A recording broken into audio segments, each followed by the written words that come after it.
Hello friends, so background sound effect ಹೇಗೆ download ಮಾಡೋದು ಅಂತ ನೋಡೋಣ. ಫಸ್ಟ್ ಕ್ರೋಮ್ಗೆ ಹೋಗಿ ಪಿಕ್ಸಬೇ ಬ್ಯಾಕ್ಗ್ರೌಂಡ್ ಸೌಂಡ್ ಎಫೆಕ್ಟ್ ಅಂತ ಸರ್ಚ್ ಮಾಡಿದ್ರೆ ನಿಮಗೆ ಒಂದು ವೆಬ್ಸೈಟ್ ಓಪನ್ ಆಗುತ್ತೆ.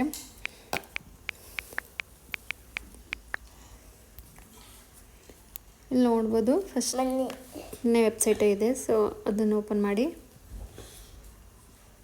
ಇಲ್ಲಿ ನೋಡ್ಬೋದು ನಿಮ್ಗೆ ಬೇಕಾಗಿರೋ background sound effect for editing ಬೇಕಾಗುತ್ತಲ್ಲ, ಸೊ ಅದು ಬೇಕಾಗಿರೋದೆಲ್ಲ ನಿಮಗೆ ಇಲ್ಲಿರುತ್ತೆ. ಸೊ ಪಕ್ಕ ನೋಡಿದ್ರೆ ನೀವು ಡೌನ್ಲೋಡ್ ಮಾಡ್ಕೋಬೋದು. ಮತ್ತು ಮೇಲೆ ಇದು ಸರ್ಚ್ ಆಪ್ಷನ್ ಇದೆ ನೋಡಿ, ಅಲ್ಲಿ ಬೇಕಾದರೆ ನೀವು ಸರ್ಚ್ ಮಾಡ್ಬೋದು. ಫಾರ್ ಎಕ್ಸಾಂಪಲ್ ನನಗೆ ಮೌಸ್ ಕ್ಲಿಕ್ ಸೌಂಡ್ ಬೇಕು ಅಂತ ಬೇಕಾಗಿರುತ್ತೆ. ಸೊ ನಾನು ಅದನ್ನು ಸರ್ಚ್ ಮಾಡಿದ್ರೆ ನೋಡಿ ಸಿಗುತ್ತೆ, ಮೌಸ್ ಕ್ಲಿಕ್ ಎಫೆಕ್ಟ್ ಸಿಗುತ್ತೆ ನೋಡಿ, ಸೌಂಡ್ ಎಫೆಕ್ಟು. ಸೊ ಪಕ್ಕದಲ್ಲೇ ನೋಡ್ಬೋದು, ನೀವು ಅಲ್ಲೇ ಡೌನ್ಲೋಡ್ ಮಾಡ್ಕೋಬೋದು ಅದನ್ನು.